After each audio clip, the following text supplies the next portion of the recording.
Loud. All right, we are recording. This is Moritz, and today I have with me Gearoid. Is that how I pronounce it? Yeah, that's right. All right, cool. So Gearoid and I know each other on Facebook and have been for a couple of years now, I think. And we recently both commented on, or Gearoid commented on a Facebook thread that Hanzi Freinacht, a fictional character, an author and philosopher, posted on Facebook. And we can just take a look at that and sort of set the context for this conversation so that people understand why we're recording this and why we think it's worth sharing it, why we want to talk about and think through some of the stuff that was brought up there. So I'll just share my screen and we can take a look at the conversation right here. So on your screen, you should now be seeing the post, and I'll just go up to the post itself and then go down to the comment. Hanzi wrote, I'll just read this and then we'll go to the comment.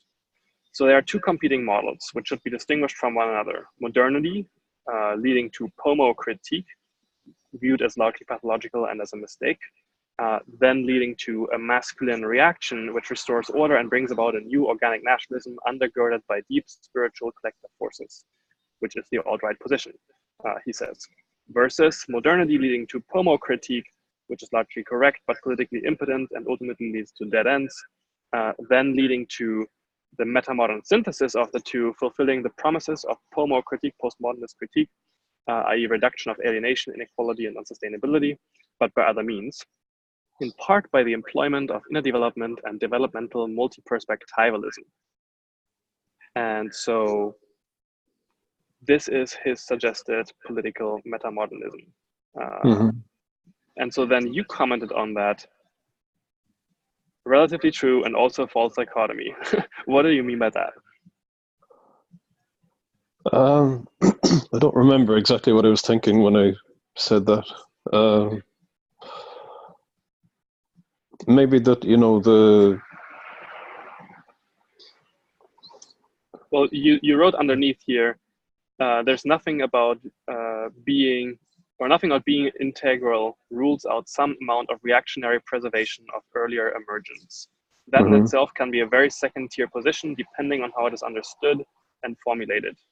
When you begin to move from turquoise to coral, this involves re-enlivening the lower memes, not running from them in search of the pure higher emergence.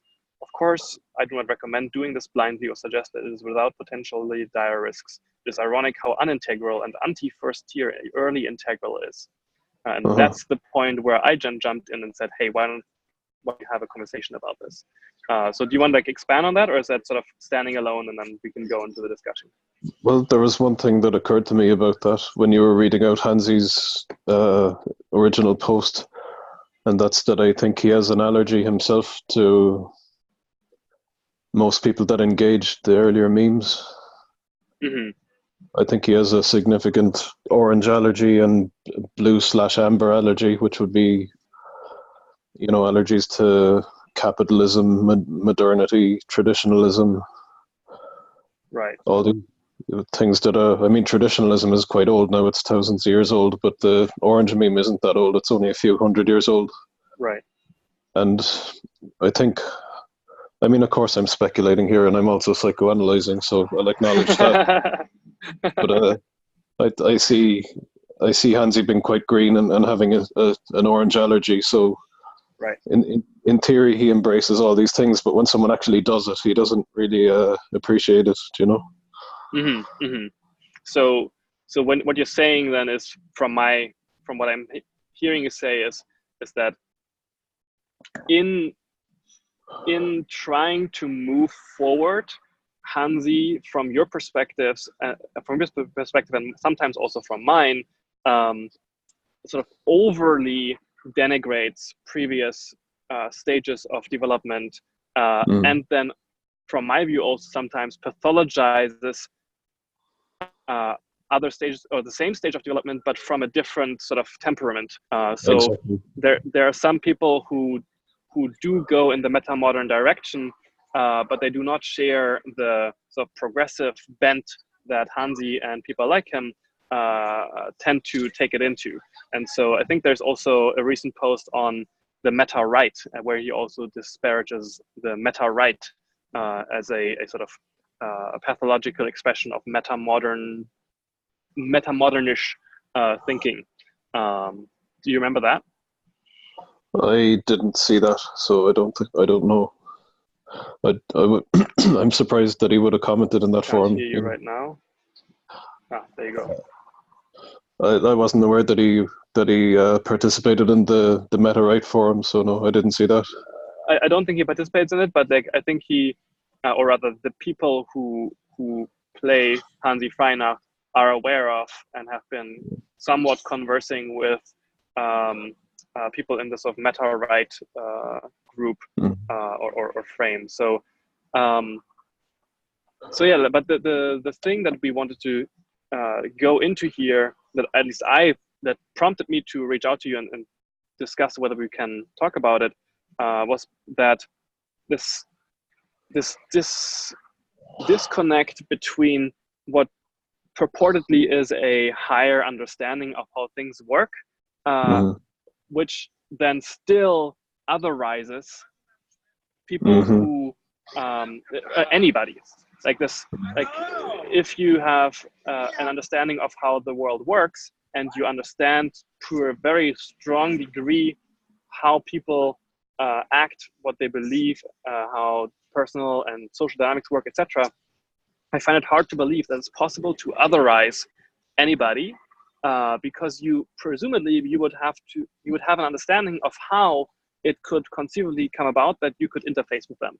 And even if it be across borders or through intermediaries or like in your different geographies or whatever it may be, but presumably you would have already like this understanding that, okay, this is this kind of person, I need to act like this around them so that we can interface in some way.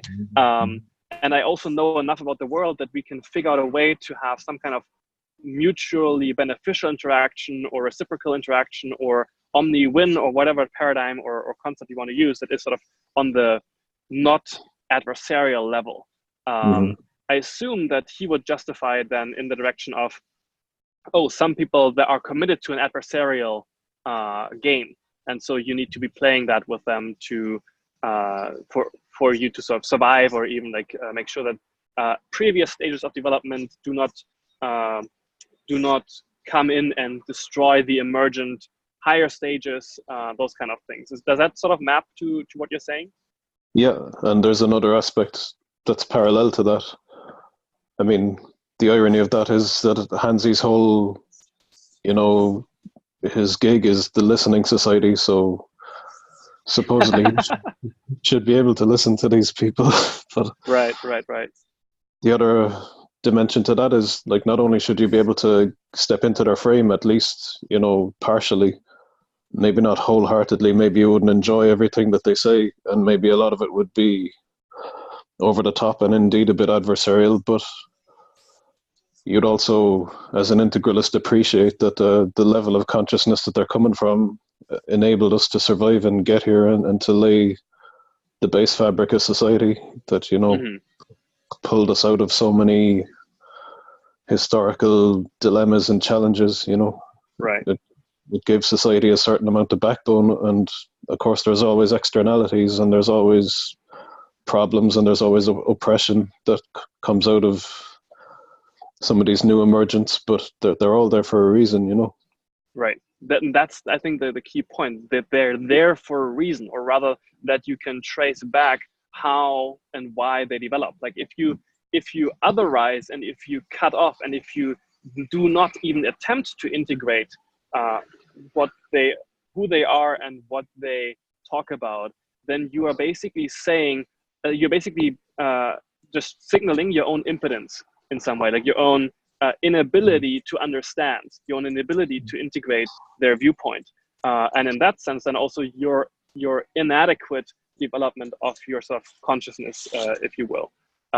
So that then I think leads us nicely into what the spiral dynamics model of consciousness even is, because we made reference to different stages of consciousness, but we didn't really talk about what kinds of stages there are. Do you maybe want to give the viewers and listeners a brief recap of what the model is and how you also got interested in it, and sort of what's your history with it is? Yeah, that's a good idea. So I'll describe the model first in the most kind of overview way that I can. And so in spiral dynamics,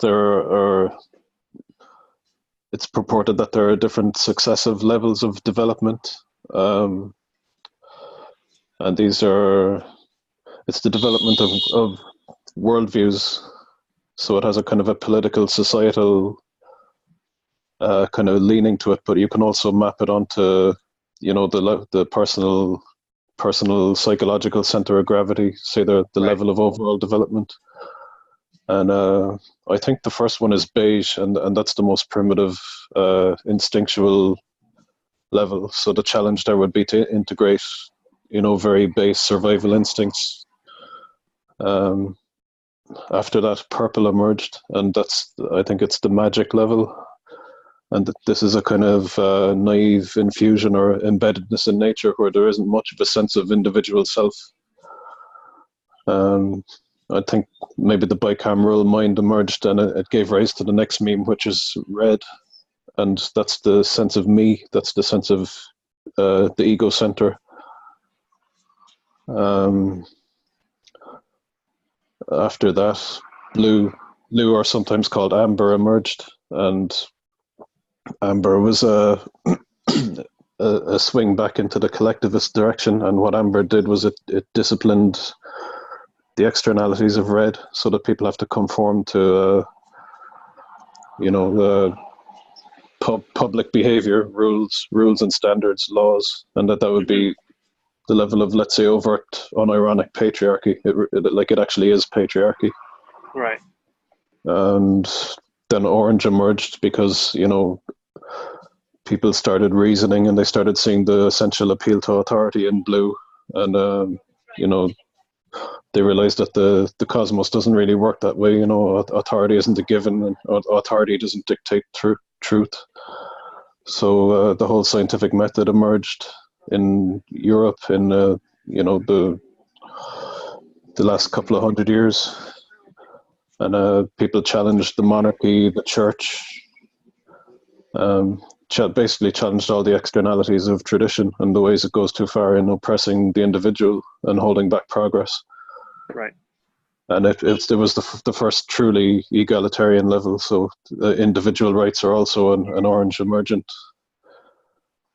Then green emerged, which is the level of sensitivity, pluralism, inclusivity, and I think we're still in the process of green emerging and of it being laid down as a coherent stage. So to me, it's a confusing level, but my sense of its reason for being is that it notices that orange, even though orange emerged, orange is still under the sway of earlier establishments. So a good example would be, say, the Bill of Rights in the Constitution in America. All men are created equal, but at the same time they still had slaves, and people of color were still slaves. So I mean, that would be an example of where, you have an orange document, but it isn't shared equally with everybody just yet, because there's still blue and red pressures exerted on that emergent orange.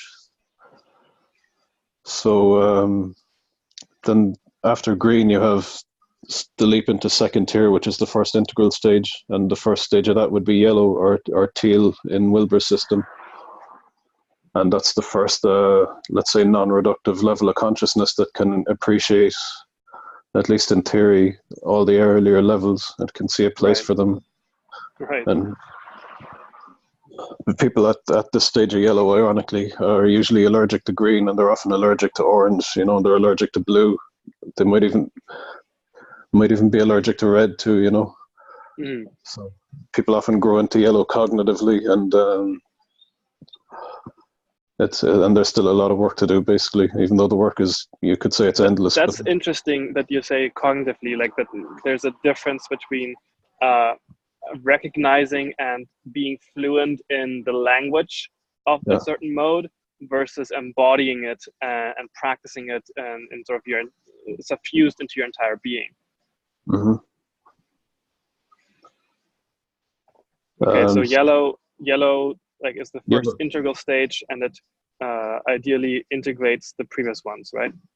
It does, ideally, in theory at least, and it would be the first meme to at least cognitively recognize that everything has a place, and it also has a kind of a deep systemic view of the world, you know, like a very nuanced and holistic picture of the world. And after that is turquoise, and turquoise is, you know, a quote-unquote spiritual non-dual type of level where the complexity of yellow kind of reduces, where you can say understand that the universe has a single essence to it, or like the the idea that it's all one would be appreciable to someone at turquoise. And I mean, it's all one, but it's also completely infinitely diversified and infinitely complexified, fragmented, and it's also all one, you know. Right. So that type of paradox would be directly appreciable to someone at turquoise. And like it's speculated that there's another stage, at least another stage after turquoise, if not more. But the next one would be where the collective impersonal tilt of turquoise gets kind of subsumed back into a higher octave of red. So the personal self recovers an amount of agency as that impersonal universal self. So it's kind of a spiritualized ego as such. And certain systems of development, like the diamond approach, would call that the personal essence, or they'd call it the pearl. And I suppose where I'm at, you know, is I'm getting glimpses of that. Like I've been in the turquoise band for a couple of years, so I feel myself getting glimpses of coral. And I also feel that there's an awful lot of work going on in me in reintegrating the earlier memes. And my sense is that's what coral actually does. Like it actually stops ascending and it goes back to inhabit the actual world as it is, which includes an awful lot of the earlier, you know, so-called primitive memes. Right. And I mean, that would explain my my comment on Hanzi's page, you know, that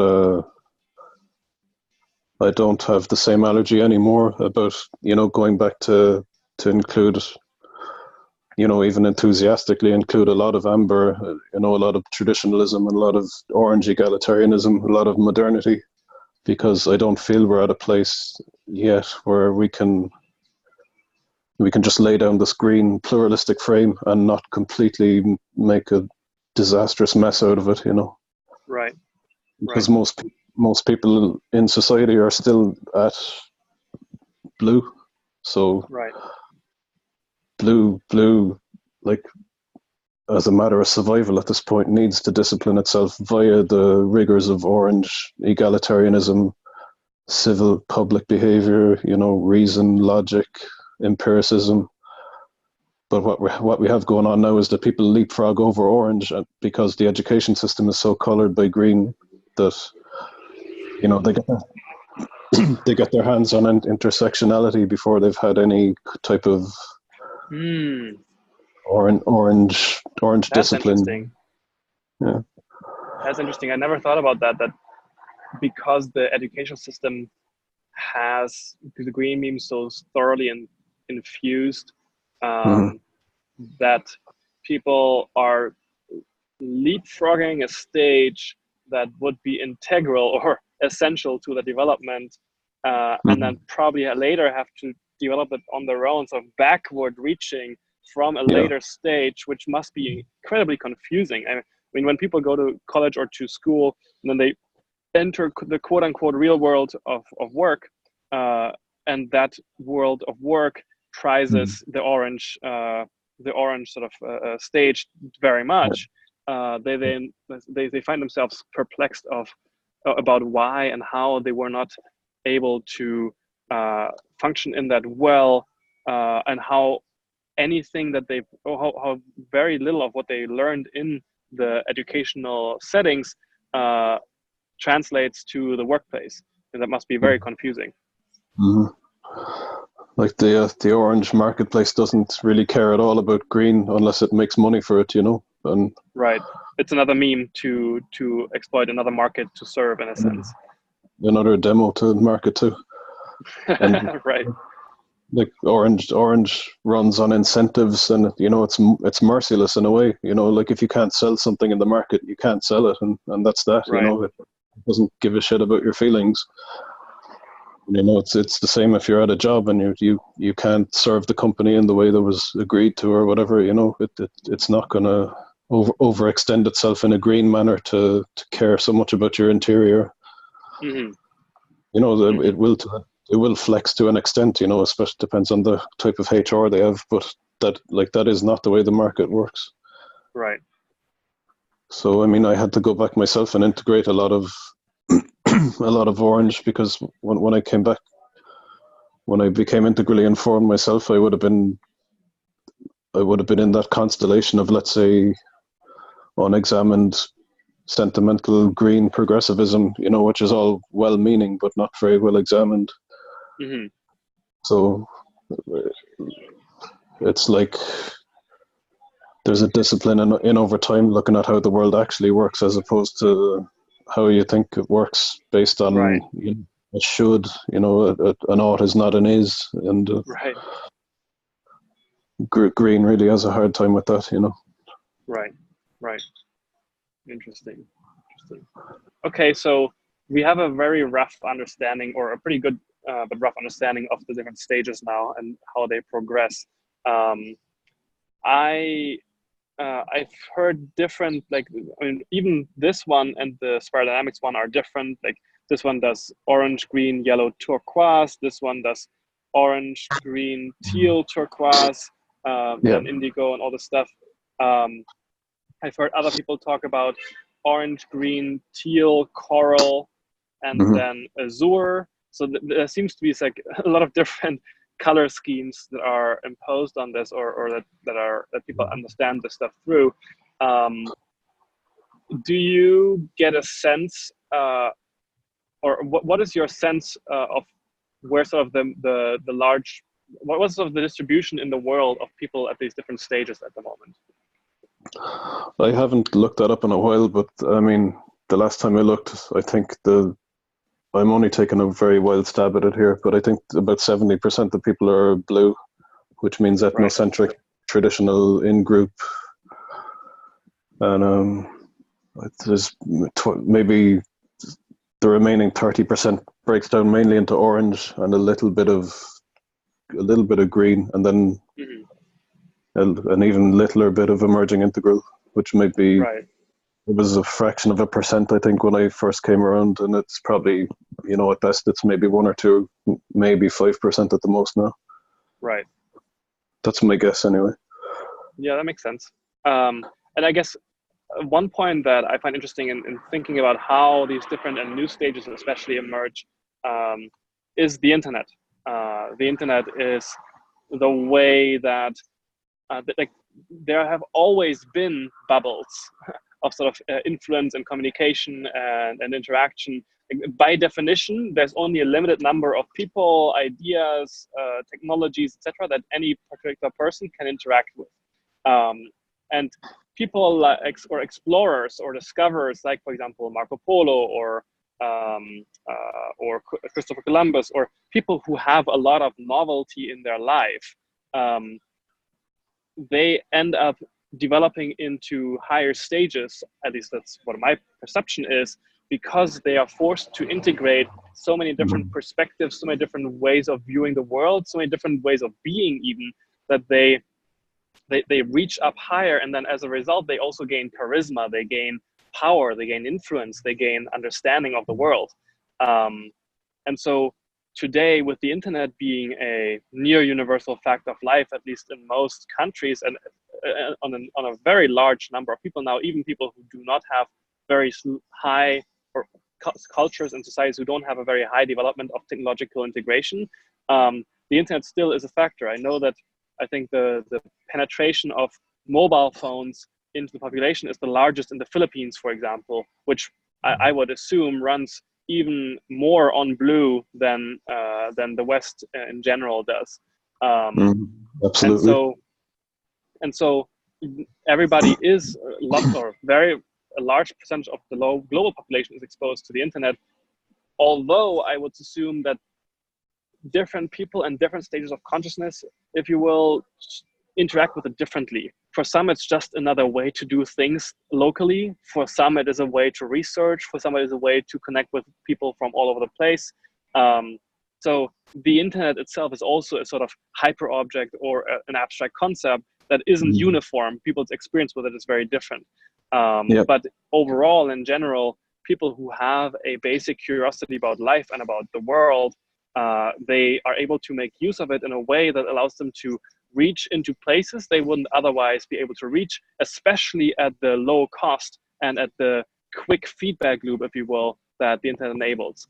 And so we have a sort of driver, an engine of consciousness development in the internet that can sometimes go into maladaptive or malformed directions. But overall, I think it makes something possible that was never possible before. I mean, even you and I, we know each other only from online. We've never met in person. And yet we're able to have a pretty high context, pretty in-depth dialogue about concepts that I would not have been able to tell you're able to talk about if I just met you on the street. And so there's a sort of social world that is emerging and that is in place between people who go to the internet to find things they're not able to find in their immediate surroundings. And at least that's the case for me. I definitely went to the internet to learn about things I was not learning from school, from my family, from my friendship groups.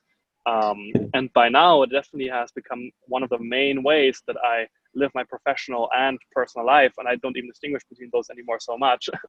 But the idea I want to get to is this idea of the human connectome.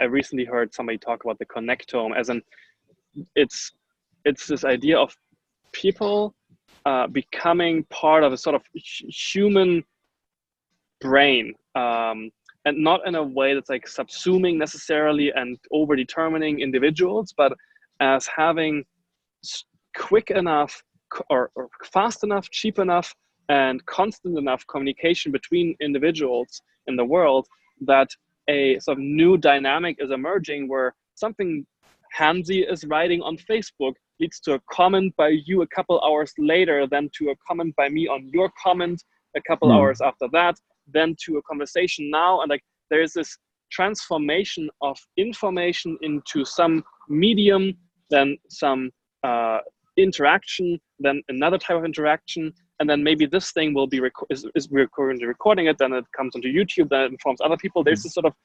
multiple dimensions and channels of information traversal through people and through technological media that ends up exhibiting similar dynamics to how our brain works, where one neuron will be firing or will be triggered by a perception that then leads to the activation of a larger complex of neurons around it. And so people who are able to operate at a particular level of consciousness, or who are able to at least work with a large amount and a particular type of information very well, very quickly, end up coming into communication near inevitably, because that's just still a small enough community that people can find each other and can find ways of relating to each other, that the whole starts to have a sort of emergent intelligence that can't really be found in the individuals it is made up of. Yeah, so it's more than the sum of its parts. Right. I mean, that has been my journey with with integralism. Like I came across it when I was in university, and my experience of university was it was the culture wars between, and not even the culture wars, more like the epistemology wars at the time. It wasn't even that heated at the time. It was the war between green, let's deconstructive discourse analysis type stuff, and orange reductive materialism. And then I came across Ken Wilber's idea, and I wasn't even looking for it. I was looking for transpersonal psychology because I was completely into this kind of escapist psychedelic, you know, all these higher woo-woo phenomena, and I'm not going to call them all woo because a lot of them are real, you know, but like I wasn't looking for this grand synthesis, but I got wind of it and I kept digging, and then over the years I would have found, you know, one or two people here and there on Facebook that were into it as well, and like before you know it, you have a tribe of people that are speaking this pretty arcane but very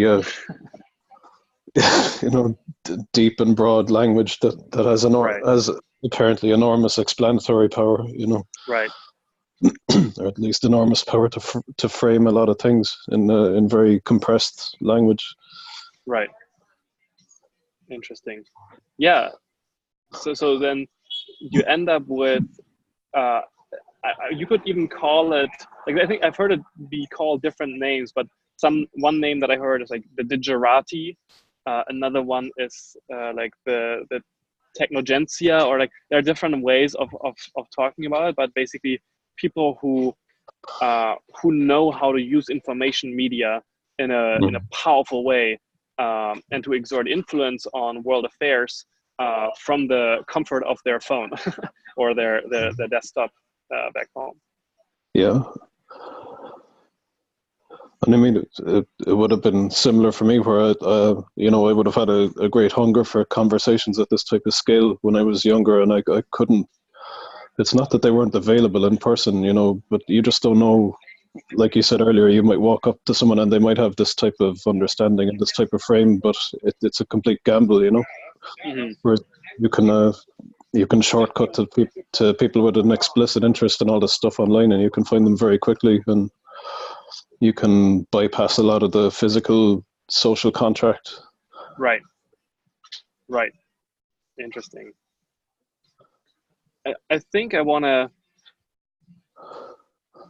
take this now and see a bit about how, I mean, the internet is a particular, it's a very strange medium in some sense. It's a medium that it's not really one medium either.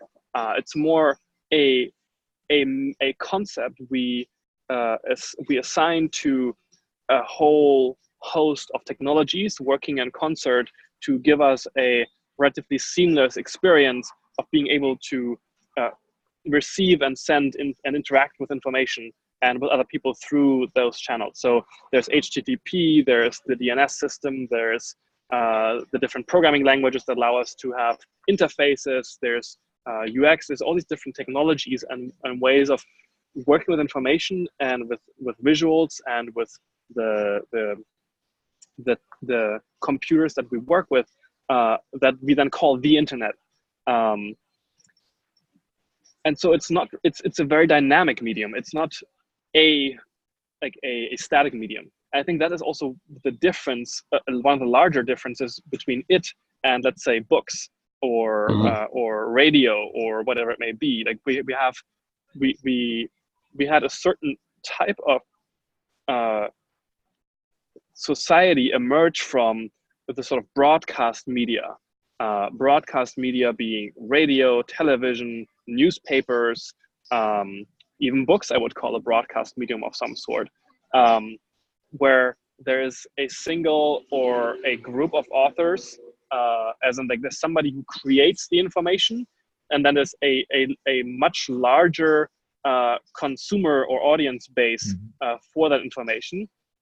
And the way that the society operates is by having a particular set of people or institutions that are able to produce this type of information that is being broadcast to the rest, because the capital needed to create the broadcasting capacity is quite high, quite large, quite expensive.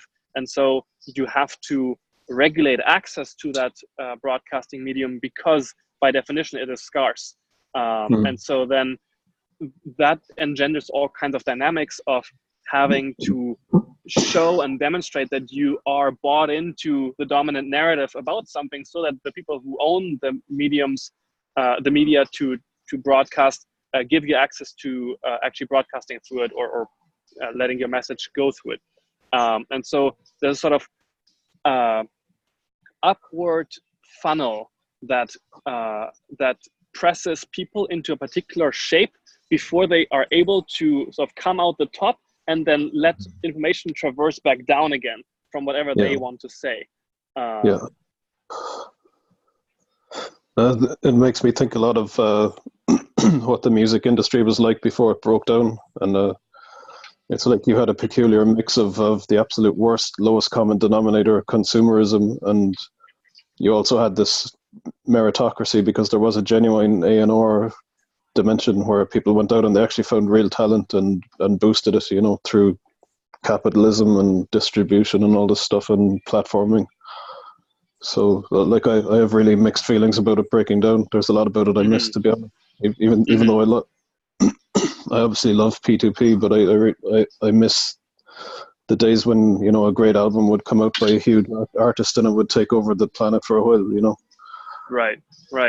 Yeah, that is something that's pretty disorienting. I think because all of us want to have, I think we all intuit, and especially people like you and I, we intuit that there's something being lost when there's no shared universal frame between people. Like when I have a particular cultural code and you have a particular different cultural code, and we have a difficulty interfacing between each other, that heightens the costs required for coordination, and then also the kind of stuff that we can talk about even. So usually if we then meet each other, we would have to spend a lot of time getting to know each other before we can start to go in a direction together in a shared way. And I think what that music thing does when it is pretty universal is it gives people a universal way to connect. Like, oh, did you hear that Michael Jackson album? And everybody just, oh yeah, and boom, and immediately it creates a connection because, oh, this person liked it too, I did too. So now we can do things together. It communicates something about some shared sense of appreciation or of valuation. And based on that, you can then construct all kinds of other social relationships. And so when that breaks down, when there's no longer that sort of universal appreciation or universally upregulated information or set, in this case music, then it becomes very hard to do that. Because it becomes very hard to do that. I think that the answer to that is not exactly that we have to have one thing shooting to the top and everybody recognizing it as such, but rather that there's sort of this great fragmentation, right? There's this great fragmentation of, I think today there's still incredible music being made, probably better than ever, in all areas, but it's not as visible. It's not as universally visible. And so you have to do more work to find it. But when you do find it, it's incredible. And if you then also make use of algorithms and make use of the social strata or groups that appreciate that kind of thing, then it just becomes this utopia, EU, or this these U dynamic or U stress, where it just keeps getting better and better and better because you've gotten to this particular bubble that is able to continuously produce that good stuff. Yeah, and I see a divergence happening there, which is kind of ironic. And the word that comes to me is that it revolves around sovereignty. Yes. You get these bubbles of very high sovereignty emerging, and the rest of society just goes to absolute mush because they can't enter that, they can't compete in it. Right. I mean, the music industry here could be seen as a parallel or a metaphor for all of society in a way. That one dimension of it is becoming hyper consumerist. Even as it adopts this green pluralistic frame of so-called diversity. The sovereignty is going down through the floor, and then you have these other bubbles where sovereignty is being compressed and it's winding up through the friction of involving in these other channels, where you have to cooperate and compete to even get in, and you have to become competent and literate in these new forms, so your sovereignty in this way goes up. Right. And it's actually, to bring it kind of full circle back to Hanzi versus the meta-right. I mean, the meta-right understands this, that you need a certain amount of homogeneity and similarity, and you need a certain amount of even tradition and outward meritocratic standards of, you know, something to aim for. Let's say some objective good, something we can call objectively good, you know. Right. Whereas this kind of globalist thing that's going on at the moment, it completely bypasses orange, and it just creates this. I mean, they call it global homo, right? Which is ironic, you know. It's this homogeneity through meaningless diversity. You know, we're both sometimes even like a diversity that is undifferentiated. I think that's also what then is being revolted against. That when diversity becomes a signaling mechanism and a rallying call more than an actual embodied appreciation of actual diversity, which would include an appreciation of differences in national cultures, differences in racial or ethnic cultures, and even cultures and societal modes and all these different things. Then, but instead of what it does, it's sort of everything is now a mall. let's export American democratic capitalism to all of the world, and sort of disintegrate, atomize the societies that this is being exported to, with no recognition of what is being lost when you do that, and completely disrupting the social fabric that holds these societies together, and then making them dependent once again on a much larger structure that is global in nature, and that doesn't allow them any sovereignty. And so you have this sort of, again, destruction of sovereignty on the small levels, so as to increase the reliance on larger structures, which then benefit even more from it. And so that is sort of, I think, the alliance that people on the meta right decry or point at when they say there is a sort of alliance between capital and leftism in some sense, like between having this green meme agenda on the outside, like on the intelligentsia talking points, but then actually what's happening is that's being used by Orange in some way to sort of push through a very narrow, very narrow view of what is valuable, as in like money and power, rather than, for example, belonging or mental health or cultural cohesion. Yeah, or anything hereditary, or, you know, anything passed down through the generations of a relatively homogenous culture or society. I mean, that's a taboo now, you know. Right. And I mean, I never put a high premium on this type of stuff, you know, because I grew up considering myself, you know, a quote unquote universal human being. But then again, it wasn't under threat or attack when I was growing up. And and you grew up in a pretty homogenous society, right? Relatively. I mean, it's quite an open society too, but also pretty homogenous. Yeah. Right. And I suppose I took it for granted. And you know, the thing that happens with liberalism is you negate what came before because you can't see the place of it. You know, like you get all this this kind of burn the flag stupidity. You know, I mean, I don't care if you burn the flag, but you know, you're an idiot if you don't see the utility of the flag. You know. Right. Which is again the same thing that we're identifying earlier with Hanzi. Like, if you don't see why or how something is being done, you are just showing that you don't know how to play at that level or how to integrate that into a larger thing, or interface with it. Like, if you consider or you feel like the current dynamics are so pathological inherently that you have to sort of make a statement against it or have to deny it in order to, like, I know, get it back on track. And I think that's also what he would then say is what he's doing.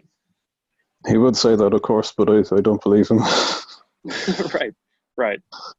But then again, this again speaks to, I think, the nature of the sort of new stage of consciousness. And I think this is also something I want to get to with you now, of that like, once you get to a certain level of consciousness, like the way that I was told it recently by somebody is, okay, once you have green and you make the step to teal, which is the first stage, the first integrative or second tier stage.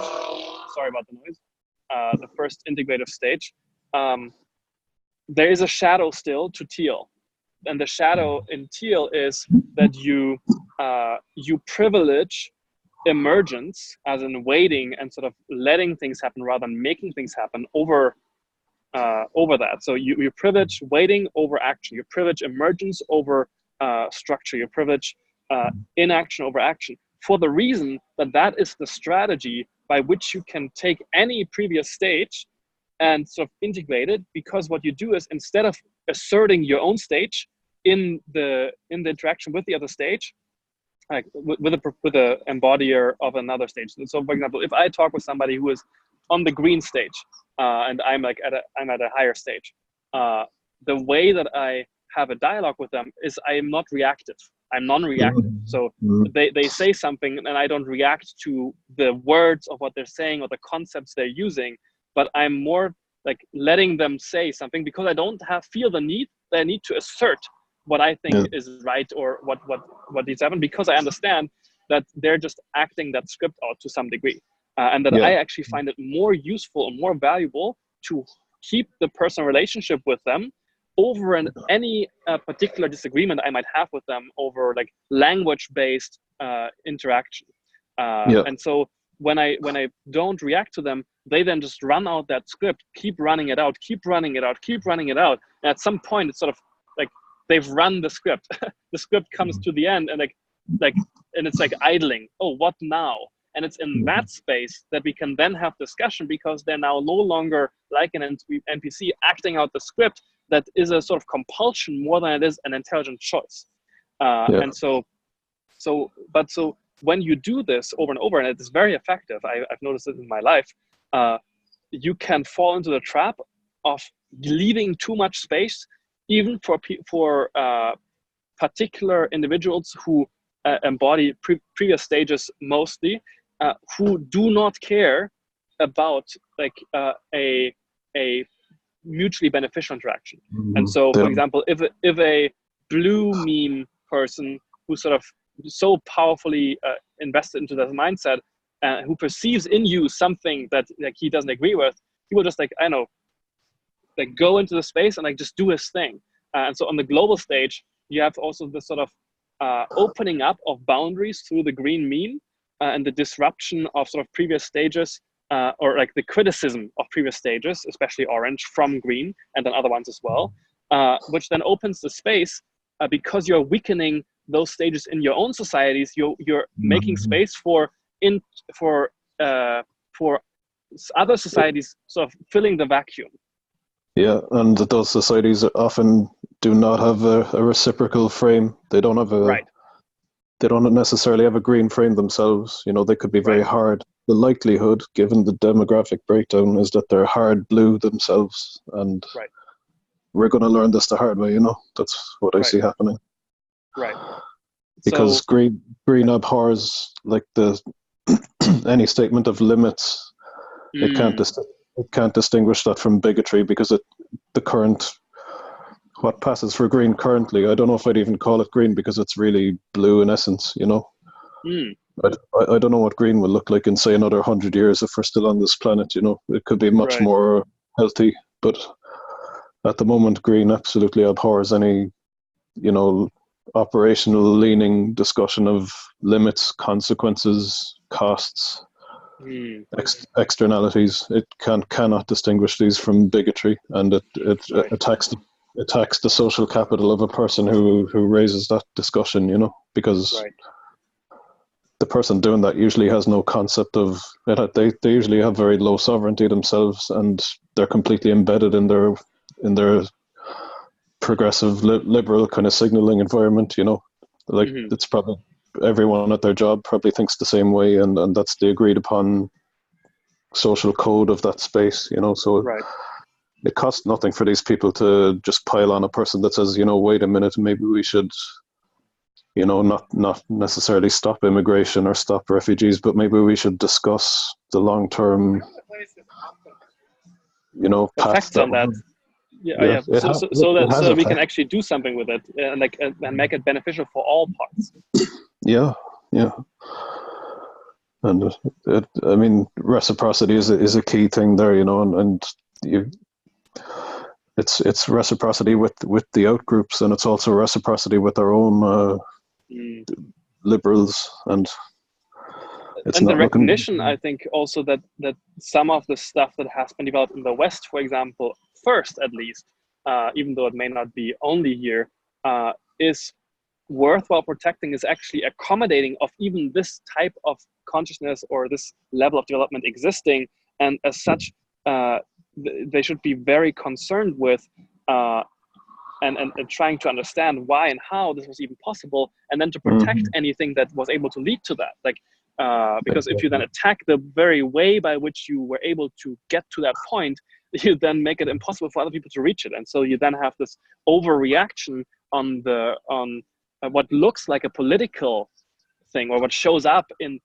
public dialogue as a political adversarial dynamic, but which is actually it's probably a better way of describing it as sort of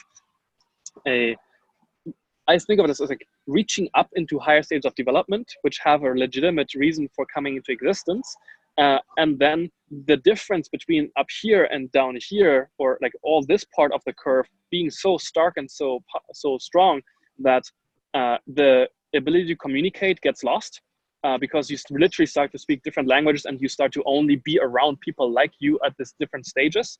And then it becomes very difficult to coordinate based on that. And so you have people breaking into different groups, and then either the sort of supply line for up here gets disrupted, and this thing sort of is on its own, and everything else sort of this structure without a pathway to it, and it just floats off and like has no way of connecting back to reality or to the other parts of society. I think that's what's happening with that sort of FOMO, self-indulgent culture war thing.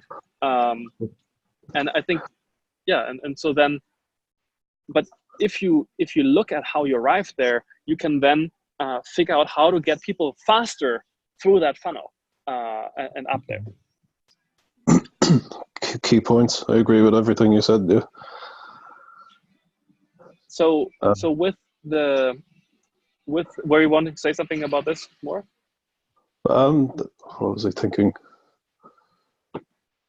It's especially that green frame is currently it's in a very end of history type of thing, you know. So it doesn't, and it's anti-development also, because development is quote unquote judgment, you know, to say the one thing is more advanced than something else. Right. And I mean, you put your finger right on it there. You know, we are through this kind of unstable constellation of green and blue. We're corroding the orange that would even give rise to the possibility of us even being allowed to talk about this without, for instance, being thrown in prison or killed, you know, in previous societies or in currently existing societies elsewhere on the same planet. Right. You know, it's hard, you know, because I would consider myself good at this stuff, you know, and I tend to criticize everything I think eventually, and it took me a long time to reach back around and appreciate orange, you know. Like it's hard to do, you know. And if it was that hard for me, how hard would it be for, you know, let's say less somebody sovereign, who's more temperamentally like inclined to that direction, right? Yeah. Totally. So it's a very difficult task, and that's why I find myself on the side of the right now, and on the side of these traditionalists who I actually find to be a lot more moderate in some ways, you know. Right. Not that I agree with them on everything, you know. A lot of them are way too far right and a lot too, you know, fucking rah for me, you know. But there's a lot of what they say that, you know, I wholeheartedly agree with. Right. Yeah, and the thing, you can disagree with a lot of these people, and they'll remain friends with you too. That's I mean, that's interesting. What does that say? Yeah. So with us now having Teal at least existing, even though it's a very minuscule part of the population, which, by the way, I don't really think is necessarily a problem. This is the other realization that I have, is that you don't need everybody to be at the highest stages, which would actually probably be very difficult, or maybe it will actually never be possible. But what can happen is that people at higher stages are able to see more things and to process more things and to integrate more things. And so you can have a sort of downward chain, linkages between people here through every other stage to every other stage, so that the people who are able to see more are able to inform the other parts of the society more, but not necessarily like suppress them or even necessarily determine them, but rather inform. And so I think one of the current, well, the shadow of Teal, as we already sort of looked at, is the privileging of emergence over action, and that the integration of the shadow of Teal then into a full human in a sense, or the integration of the shadow of Teal then leads to the next stage, which some have called coral. I think in Wilber's, it's like some violet thing or something like that, or indigo. I don't know. Probably indigo. And so coral, let's just use coral. Coral then, I think of it as the first sort of full human in a sense, like the full human where people are able, where somebody who exhibits this level of consciousness is pretty perfectly or near always perfectly able to modulate and oscillate between action and inaction, or the masculine and the feminine, or emergence and sort of definition, or potentiality and actuality, like these different ways of being where you're like holding back more or doing more to inform other things, or to shape other things, being shaped or shaping others. And so when you're able to do that, when you exist at that level, you become, I think, automatically charismatic, automatically socially powerful and influential, and you're able to direct other people pretty well. And it's not necessarily because you want to direct other people, but because you're just able to perceive more and are able to point at more things that are valuable for other people to pay attention to. And then as a consequence, they simply give you power because they know that it's better for them and for you. And you can step into their frame, so you know how they see the world. You know, you can speak to their language. You can speak to their incentives and their concerns. Right. And you can even, I think, point at the small, like, nuanced ambiguities that are left in their worldview that allow like, if you point at them and if you have enough interaction with them, and if they trust you, they will want to sort of learn more about those, and then upgrade their own level if they have the basic capacity to. So you can see maybe where you can drop a catalyst in the path of such a person. You can see what their blind spot might be, or where, you know, a path of, let's say, fruitful resistance or a fruitful question might be. Right. And then you are motivated by compassion to some degree, I think, because you can realize how some things that they're not taking into account are furthering tensions between themselves and others, and are making things worse than they have to be. And so for them and others. And so then you have a sort of double incentive with the world potentially being better and them potentially being better off in helping them overcome their blind spots, and having them sort of exist at a higher level of some sort. And because in effect, it is actually better for everybody if people are able to play at higher levels.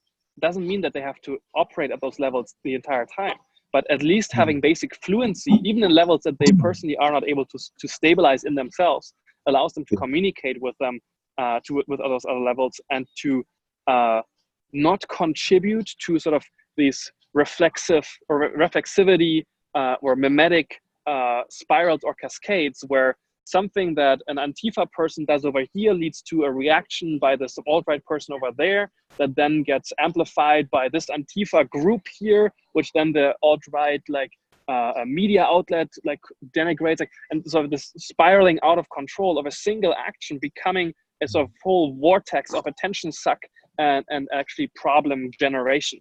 And so I think we're still learning how to relocalize interactions in some sense, or to give proper limits to events happening over here and their importance to something happening over there. Like people recognize, oh, there's a clash between Antifa and Proud Boys or whatever in this particular town in the United States. So this now means that the alt-right and the Antifa on the global level or whatever are like fighting, rather than, okay, there are some people here who are just doing a fight, and it's not necessarily indicative of any larger thing, although it could be. And there's also something like, there is a sort of opportunity, I feel like, in the atomization that massive techno-capitalism has produced, like this atomization of especially Western societies, where every individual is mostly an individual rather than part of a family, part of a social, part of a community, part of a social structure, part of a locality, part of a geography, but so it's more this transient thing that gets plugged into other structures rather than being determinant of the ways that they interface with others as well. And that, I think the opportunity lies in having ground up, having destroyed, having disintegrated all these other fabrics, which is a tragedy in and of itself. Nonetheless, we now have the opportunity to recover what has been lost in those fabrics, but because we have a higher leverage point of each individual being sort of this ground up thing, integrating them slowly and carefully with the right kind of fabrics, which are not necessarily geographically based, but which can be, and then to build sort of from the ground up. And it's occurring to me that, you know, geography is only one aspect of it, but say a different culture and society might need a very different response, you know, at a particular time. Right. Like, say an integral response to the Philippines, you know, could be very different to an integral response in Europe. Right. Right. Yes. I mean, what's occurring to me more and more is that I feel like stability and cohesion in the lower memes is more important than having this, what we've illuminated as a somewhat detached and ungrounded higher constellation. Like if you have, let's say, a smooth fabric running from red to blue to orange, that's already a minor miracle in itself, you know. And I think the tension at the moment is we're trying to integrate this green emergent, even though we've a lot of higher stuff has emerged that's higher than green, but we're trying to, you know, how do we lay down this green? Bottleneck right now. Yeah, it's the bottleneck, and it's causing all this dialectical spiraling type of response to it because it's being taken up into the blue frame, which is either or dogma, you know, you're with us or against us. That's how blue sees things, which is very ironic in a way, you know, that you know, green was supposed to curb the externalities of blue and orange, but it's being taken up by those, but it's being taken up covertly by those very levels at the moment. Right, and it isn't that what the reactionary circles call the cathedral in some sense? That would be a proxy for it, I'd say, yeah. The blue church. Right. Where so the sort of traditionalism of the blue meme, just taking on the cultural code of the green meme. Okay, this is the either or. And I think there's also a correlation or a connection, at least, with sort of cognitive capacity. There is sometimes, like, people rise somewhat to the level of code they can hold in their mind, right? And then especially, I've seen this happen with many different movements where there's a genius originator of a new perspective or a new vision who creates all this code, all this reference, all this internal consistency. The same thing I think it happens also is sort of happens with the right too. Like, it doesn't really matter where it's coming from. It could be anything. It could be the Extinction Rebellion. It could be like communalism. Yeah, exactly. Whatever. And then, but once the code gets distributed out, it sort of leaves the purview of the originator, and then people pick it up without understanding or even being capable of understanding the entirety of the relationships between the different parts of the code. And so they then just take on like intersectionalism, diversity, and like those become like the rah-rah words that are merely rhetorical devices for pushing through a particular power rather than having a very nuanced understanding of it and making it contextually, expressing it contextually appropriately. And so then the code sort of gets lost, or rather it gets represented, and the lower resolution representations of that code start to take on more power than the actual original full resolution code. And I think one way of overcoming that is, and this is what I'm currently experimenting with a lot, is not actually to publish things publicly.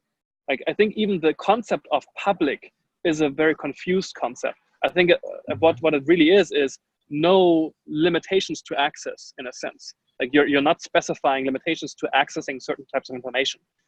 So when you publish something, when you make something public, you're not you're not charging necessarily. Well, you're not selecting out people for anything for accessing it, except for like being able to afford it or like whatever. But it's public. Now, what I see with virtually all communities that I interface with of all sorts that are actually adding to the lives of the members is producing for internal only, or first at least, where there's media being created that's not publicly consumable. It's only consumable by the people who are part of the group. And sometimes they pay for it. Sometimes they have to go through certain vetting procedures or diligence procedures. But what happens when you do that is the meme doesn't escape the context in which it is authored.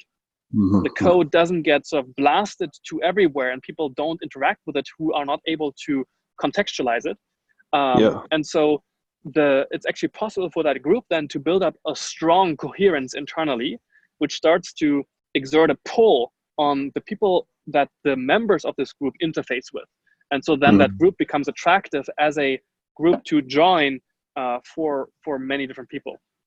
And so I'm currently thinking that one of the paths forward is for people to stop trying to create publicly consumable and largest possible audience directed information, but instead to find people that they can connect with on some deep enough level and then produce information and valuable information for them. And then also they become able to themselves recognize when a meme that reaches them would have detrimental effects if it is propagated further out, and then to stop that spread with yourself, or to redirect the traversal of that meme to a particular type of people who need to know about it, but not everybody. No, there's two thoughts come up to me around this, and I totally agree with all that. I think it's brilliant. And on Facebook, I mean, I've observed the difference between a closed book, a closed group, and an open forum or a public page. And often the quality of what you can bring forth in a closed group is so much higher because, you know, there's a shared familiarity of code and maybe of developmental level and maybe a whole lot of other factors too. And what you were saying there also reminded me of Gurdjieff, who would have been one of my main, I can't call him a teacher because I never met him, but, you know, authors. Influences, yeah. And major influence really when it comes to inner work. And like they had ways in those schools of hiding information because they knew it was dynamite. You know, if this stuff gets out, say, during a true fascist climate or a real dark age, that if these ideas come out, you know, about inner work, they'll be turned into their perfect opposite by the average person. Right. Yeah, it takes a certain type of skill to be able to handle nuclear grade pneumatic weaponry. Yeah, exactly. Sense. Weaponry is the word I'm getting to. Yeah, it gets weaponized when it's taken up by a level that's too low to appreciate it. Right. Yeah, and it gets used by the dominant incentives in the culture, which could be the movement towards centralization, bureaucracy, capital, finance, military, all these things. You know, the monster factory, the mega machine, like the Moloch what people identify as this thing, this hyper object that you can't really grasp at, that you can't really influence, because anything you do has this sort of second order effect of like leading to a worse outcome. Mm-hmm. Like it'll subsume you, you know. It won't even necessarily beat you down. It'll just subsume your artifact. Right. I'm reminded of a YouTube channel called Wisecrack that does a lot of the sort of criticism of regular capitalist incentives, and then like mid-show will show like, now to our sponsors, like BetterHelp or whatever. Like it's like this sort of this tragic, self-aware hopelessness. It's like, yes, I recognize all the problems I'm a part of and I'm even contributing to, but I can't help but do the same thing because I don't know a response. I mean, what choice do people have, you know? And I mean, I would consider myself kind of anarchically minded for a couple of years, you know, where I know there's a totally different P2P type of society is possible, but at the same time, this is the society we're actually working with. So this is what we have to deal with. And what I see going on and like my vision of politics at the moment is, you know, to keep developing these high sovereignty bubbles and nodes and develop them as absolutely as much as we can. But when it comes to conventional national politics, I aim towards a somewhat reactionary, you know, preserve the highest level and the most cohesive level that we can actually cope with at any given time, rather than aiming for maximum green, which is, I'm just going to call it suicide, you know. Right. But, and perhaps also to by having the connection to that dominant and relatively stable meme in yourself, like with people who are part of that, but also maintaining connections with people of the other memes, you can become a routing node or like a mediary between those, so that when this dominant one like starts to go awry, you can make sure that there are other influences on it through you because those people appreciate you. Or the other way around, that actually you can remind some of the people who are going off into the frontiers of thought and culture and being that no, you guys, like we're still here and you can't go too far and bring it back and flashily show it to everybody because it'll just have a reactionary effect. Yeah. So like too much like libertarian and idealist type thinking, it just has no utility in it, you know. I mean, it's nice, you know, and it works on paper, but it demands an incredibly high level of sovereignty that we don't have yet, you know. So maybe law and order and orange egalitarianism, maybe that's beautiful, you know, insofar as we can sustain it. Because orange societies were the first safe, open societies, you know, and we should be very careful about how we dismiss and you know, deconstruct that, you know. Right. So my sense is that, and this is something that I've only recently been thinking about, is that the stage after Coral is, I've heard somebody call it Azure. Let's just take that for a second. Azure is the first collective consciousness, the first where once an individual is sovereign, an individual is capable of modulating the sort of acquisitional and sort of threat avoidance drive, or like the making happen and letting happen, or the masculine and feminine, all these different dichotomies that we have in us. Then the next level of development is the sort of shifting or like step function like shift or phase shift up, like in a curve like this, from individual level to collective level, where people who are a number of people who are all at this choral level of consciousness, together they become Azure consciousness. And then the dynamic that starts to exhibit is that they perfectly switch between this person now leading because they know the most and they are most capable of traversing this territory and everybody else following along. And then the territory changes slightly and now this person is leading because they have more context and they know more and they're more skilled. And this is sort of switching of the sovereign on a like super dynamic level. But there is a sovereign at each point in time. And so it's different from swarm dynamics that animals exhibit. Animals have swarm dynamics, but there's no sovereign. There's no leader. There's no like directionality that is informing the entirety of the group of one single individual.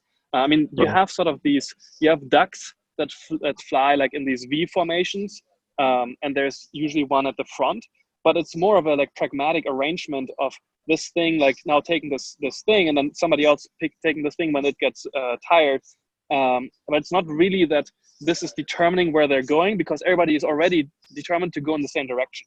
And so in humans, we have the capacity, because thanks to our incredibly complex organ called the brain, and then the entire complexity of the entire body. I think people still over-identify too much with the brain as being themselves.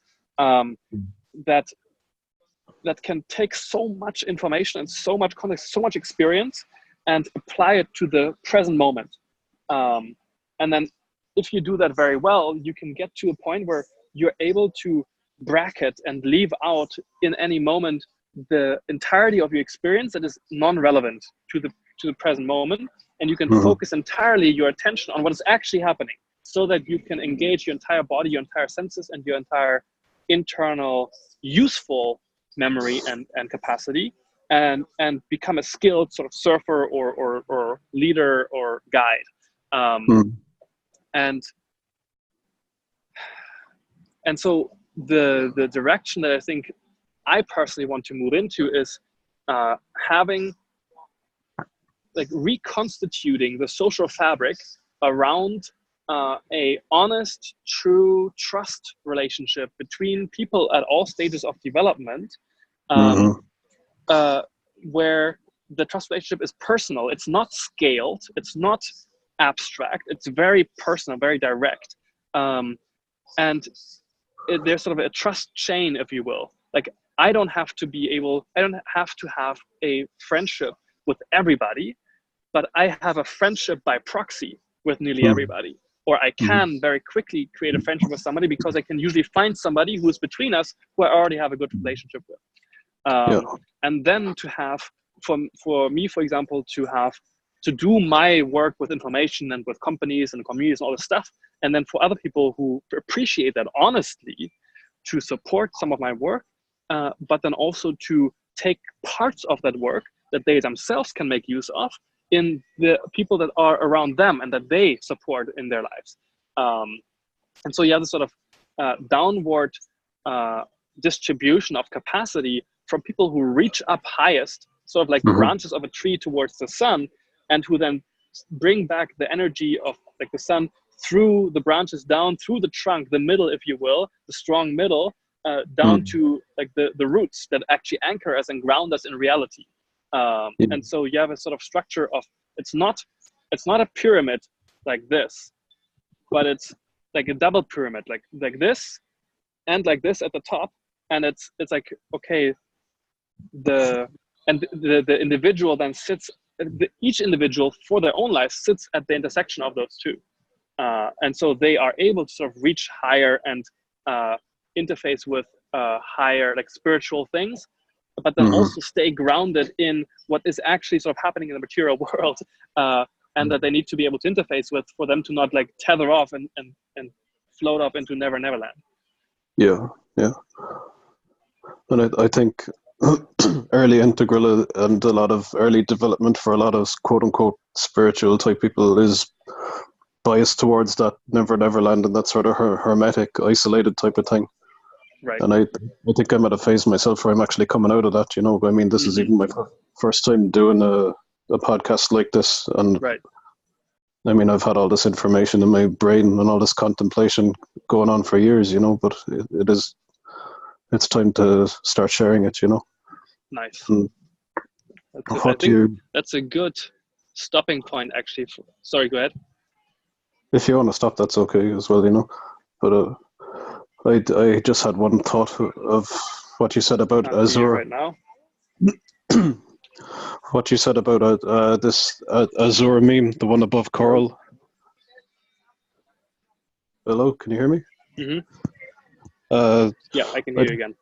Start again. Just one thought that I had that bounced off what you were saying about the Azure meme, which would be, I think it struck me that it's the higher octave of blue.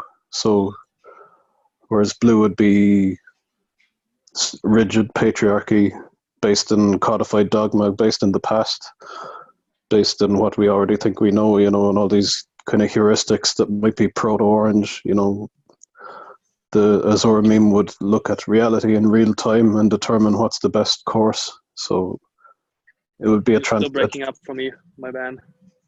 I'm sorry, man. Maybe your internet is not very good right now. It could be, I don't know, maybe it's my mic as well.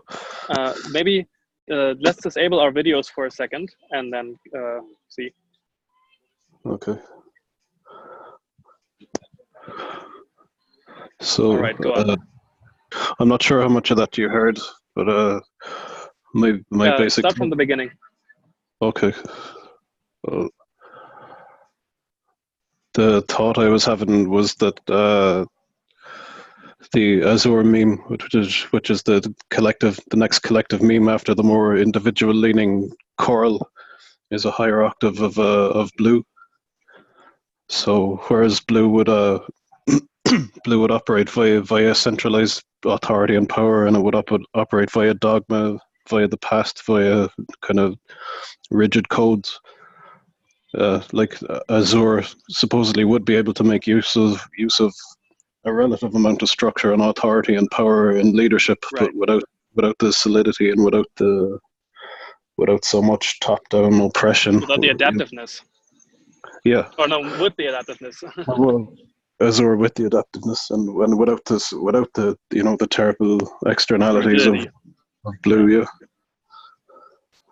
So it would be an alive blue, a blue that's actually alive. Right. I think of a lot of this as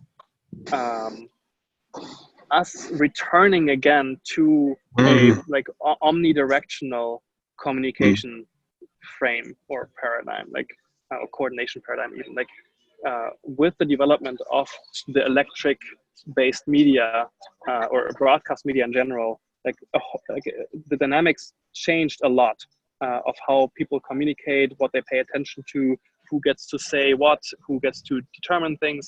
And so now that we have the internet, and we've had it now for going on, 30 years, close to, not yet quite, we have the coming back of the sort of omnidirectional communication and coordination. And so we can recover the previous, we can recover back into functional modes of upregulating and downregulating information according to context, thanks to the higher sort of coordinative capacity of the media that we use, and then also the types of people that emerge out of these media who are capable of navigating and employing them very well, operating them well. And so perhaps I would like to stop here, and perhaps perhaps we can do another conversation soon, because I think there's still some stuff to explore, and particularly I would like to go into what we didn't get to, which is my attempt at recasting spiral dynamics in terms of carriers or substrates or media that afford different types of dynamics of communication and coordination, and how those develop through time. And I think that's a worthwhile conversation to have next time. Sure. Yeah, sounds good. Excellent. Then thanks for coming on and having this conversation with me. I really enjoyed it. I think it's quite interesting. Like you show up in a very measured way online, and then we mostly interact through the Hanzi Freinacht posts. And it's interesting to put a face and a voice to somebody I interact with mostly through text. Excellent. Thanks for inviting me, Moritz, and I enjoyed it a lot too. Excellent. Then I'll talk to you soon. Take care. Bye-bye.